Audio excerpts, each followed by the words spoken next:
Nous accueillons un ancien sportif de haut niveau, un navigateur, l'instructeur d'hydravion. Et on va parler justement d'une création avec notre invité Sixtine Lys. Oui, Loïc Pochet, bonjour. Bonjour. Vous êtes en train de réinventer l'hydravion. Est-ce que vous pouvez nous parler, nous présenter ce projet que vous avez lancé en 2016 ? Alors c'est tout simplement, moi en tant qu'ancien sportif de néo, j'étais marin, course au large, et j'ai toujours eu les pieds dans l'eau depuis mon enfance et la tête dans les nuages. Donc le résultat a été que j'ai essayé de faire du bateau volant, quoi. Et un hydravion, alors il y a deux sortes d'hydravions, il y a des hydravions à coque, il y a des hydravions sur flotteur. Moi je développe des hydravions sur coque. Et donc cet hydravion à coque est destiné à pouvoir désengorger les aéroports et les aérodromes. Il est amphibie, c'est-à-dire qu'il décolle aussi bien sur terre que sur mer.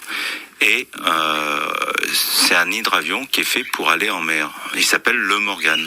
Le Morgan, ça veut dire en celte, enfant né de la mer. Donc voilà, c'est le lien. Un peu comme vous qui avez toujours eu les pieds dans l'eau, comme vous le disiez. Oui, tout à fait.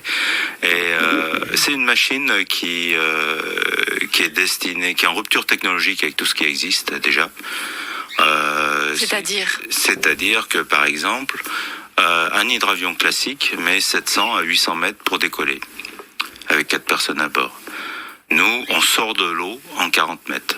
Et alors, je crois que c'est grâce à une spécificité. Est-ce que vous pouvez nous expliquer les particularités de cet engin ? Oui, alors les particularités, c'est tout simplement qu'on sort de l'eau en 40 mètres grâce à des foils. Des foils, c'est un peu comme des skis nautiques.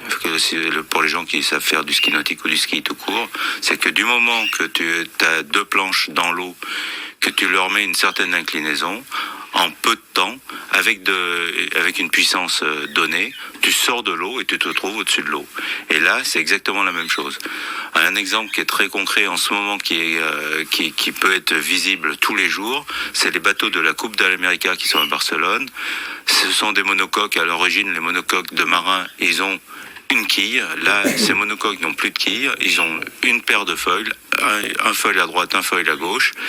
Ils accélèrent avec le vent et ils sont au-dessus de l'eau et ils augmentent à une vitesse faramineuse et ils vont très vite au-dessus de l'eau. Oui, ça fait des images assez belles où on voit ces bateaux qui sont au-dessus de l'eau. On voit ça aussi sur les kitesurf, sur les Tout à fait. sports de C'est exactement la même chose. Ouais. Donc, mais le premier qui a quand même navigué en course océanique sur des foils, c'était Éric Tabarly, avec le Paul Ricard. Et donc, c'est de là que moi, tout doucement, en naviguant sur ces différents styles de bateaux, ça m'a permis d'avoir cette idée-là, de rajouter des briques technologiques qui existent dans différents domaines, de les assembler pour faire cet hydravion qui est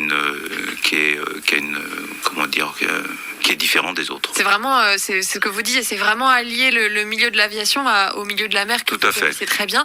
Et ça permet donc à l'hydravion de décoller beaucoup plus rapidement qu'un hydravion classique. Et oui. J'imagine d'économiser du carburant. Alors ça fait économiser du carburant, ça permet de pouvoir décoller dans une mer beaucoup plus formée, parce qu'on peut décoller jusqu'à 80 cm de creux de vague. De plus, cet hydravion-là, contrairement aux autres, on a les ailes qui se replient. Une fois qu'on a améri ou posé, on replie les ailes et ça nous permet de rentrer dans un port comme n'importe quel petit bateau en quelque sorte. Et lorsqu'on arrive le long d'un quai, on n'a pas une demi-envergure d'aile qui dépasse, qui gêne tout le monde. Oui, grâce à ces ailes pliantes, vous êtes installé à Sète, vous pourriez rentrer dans le port de Sète. Tout à fait, mais c'est ce qui est prévu de toute façon. Oui. Est-ce qu'on peut le voir ce prototype ? Vous en êtes où déjà dans le prototype ? À l'heure actuelle, nous avons fait fabriquer la maquette statique de l'hydravion pour l'exposer, pour la montrer. Là, nous sommes en levée de fonds à l'heure actuelle, donc bienvenue aux investisseurs si ça les intéresse, de venir s'associer à cet équipage un peu spécial de marins volants qui va nous permettre de pouvoir fabriquer une maquette à l'échelle 1/3 de l'hydravion. Ça s'appelle un drone, parce qu'une maquette volante, c'est pour un particulier. Dès qu'on est en entreprise, ça s'appelle un drone.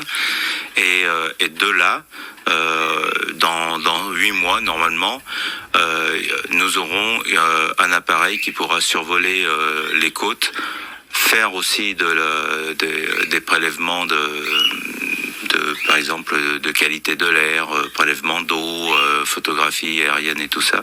Et ça va nous permettre de développer une gamme d'hydravions en modèle drone qui sera destinée à la protection de l'environnement. Et ces hydravions, pour l'avenir, ils sont destinés à quel public? C'est pour le grand public, c'est pour le tourisme, c'est pour les entreprises? Alors, c'est un projet qui est au minimum dual.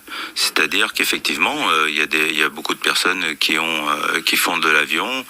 En France, on a vraiment perdu la culture de l'hydravion, alors que le premier hydravion au monde à décoller en France a été fabriqué en France. C'est Henri Fabre qui l'a fait, ça s'est passé à Martigues, et il était vraiment en avance sur les autres, quoi.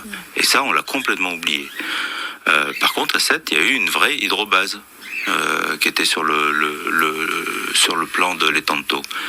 Il va falloir qu'on invente un nouveau mot du coup, parce que amérir, c'était lorsque c'était en mer, mais là si maintenant vous pouvez arriver sur le bassin Jacqueur, c'est abassanir, ça va être quoi? Comment on va appeler ça? Parce que à étanir, lorsqu'on est sur l'étang de l'Or, comment? Non, amérir, ça sera... Il va falloir trouver un nouveau mot. Je suis désolé.